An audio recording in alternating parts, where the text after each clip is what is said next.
Hello, comrades. It's Kat. Sorry, I've been listening to a little bit of Pavel Tsitsolin, who I love, Kettlebell Realm. But today, let's jump in and talk about the Moon card, number 18 in the Major Arcana of the Tarot.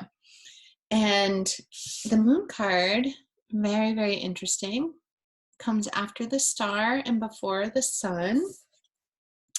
Here's one that's kind of a traditional type of image of going through a walkway, and here's a non-traditional image of the moon, which is kind of cool. So with the Moon card, I'm going to hold up this one, the Usi Pagan Otherworlds deck. What's going on in this card that you can see here with these two essentially kind of like wolves, but one is a wolf and one is a dog. That idea of, I think of the Moon card as a bit of a birth canal, and it's a little bit tight where we're kind of getting scraped clean of things. So with the star, we're being guided on a path, but then there's this point where we get squeezed out, of like, who are we going to be? And what doesn't serve kind of gets scraped off.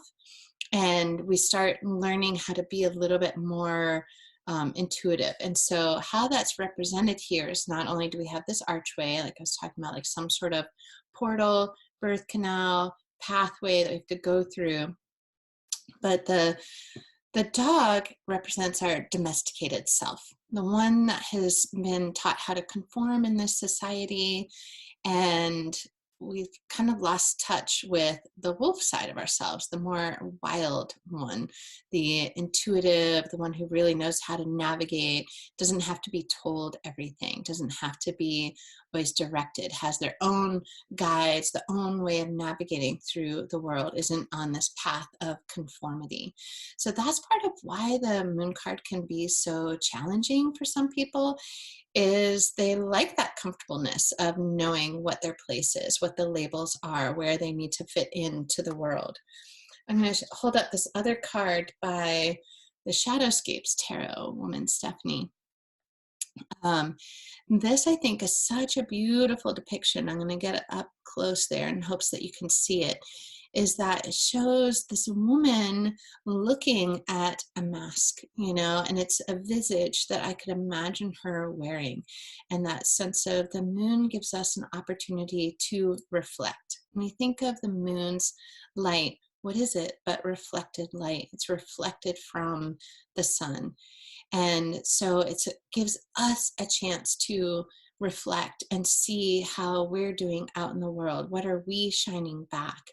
And what masks are we wearing? Is this an opportunity to be more vulnerable and authentic? And all of that takes big courage.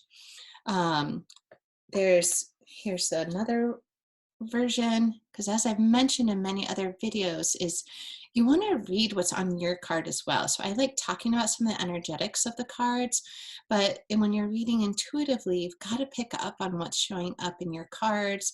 Of course, it connects to whatever questions being asked, any place it's being held in a spread, how it's designated, and how it's influenced by other cards around it. So I'm just doing these videos to sort of talk through some of the issues, but we definitely see that same sort of contrast shown in the black and white, which is often shown in tarot with different pillars and things, of that contrast of light and shadow of what's going to be showing. And when you see all of the moon phases here on the columns, is that, we get somewhat of a choice and somewhat not of a choice, but everything is changing. We can't be all bright and sunny all the time, always a full moon in the sky.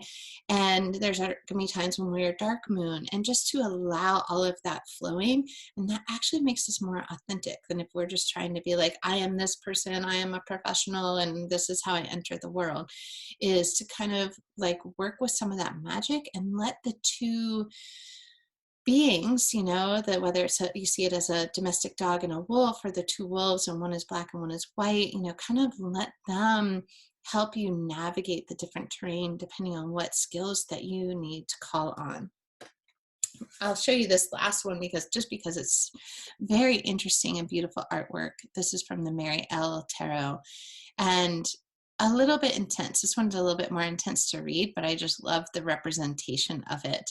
But it is that aspect of you have not only the kind of older person opening their mouth and speaking, hopefully wisdom, but it's kind of looks like this vulture is coming out of it.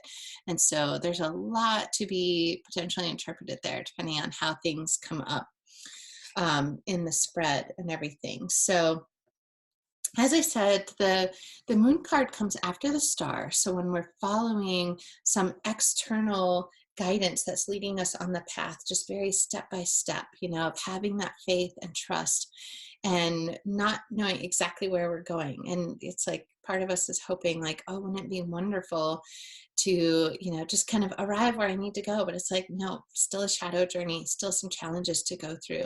So the moon is like this final birth canal portal where you can be even laid even more bare.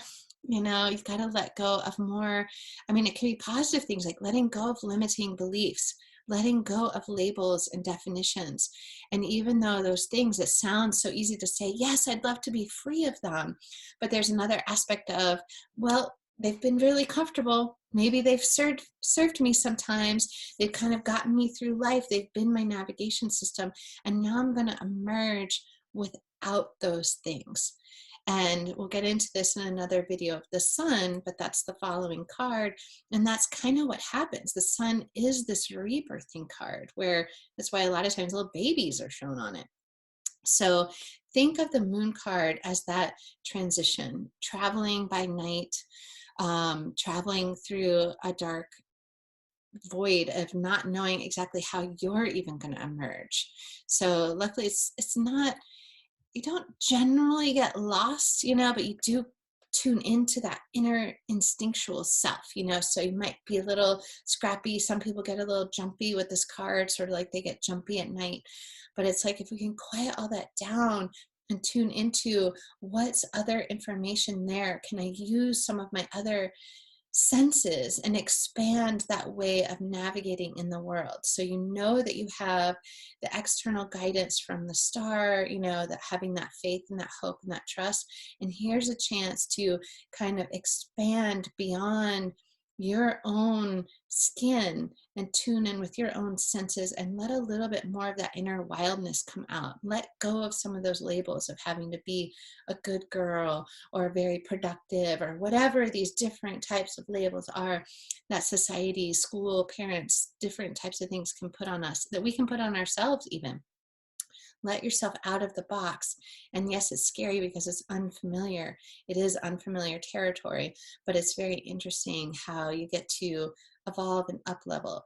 I also like to correlate this to like a snake shedding its skin or a lobster shedding its shell. As you reach this point where you've expanded so much that your skin or your shell is very, very uncomfortable. You've got to get rid of it. It's like bursting. Oh my gosh, let me out of this box. So you're willing to take that risk of going, I have to pop this skin off, take this shell off. And now I'm totally vulnerable because I'm without a shell. My skin is very, very tender right now. And I've got to kind of regenerate. But that's that point where you're allowed to grow a little bit more. Then you can reform a skin and repeat the process again, because that's what happens with these cycles, is we come around and around. But each time you're growing and up leveling. So I say embrace it, allow it to happen. Yes, it's uncomfortable, but it's more authentic and it gets you more where you want to go. So that's my take on the moon. I'd love to see you in other videos. And you can also join me on Instagram at taming_the_tangle or over on my website, tamingthetangle.com, where I write about other things on my blog. It's not just tarot. There's many other tools to help you live more intentionally and to bring more magic into your life. Thanks so much.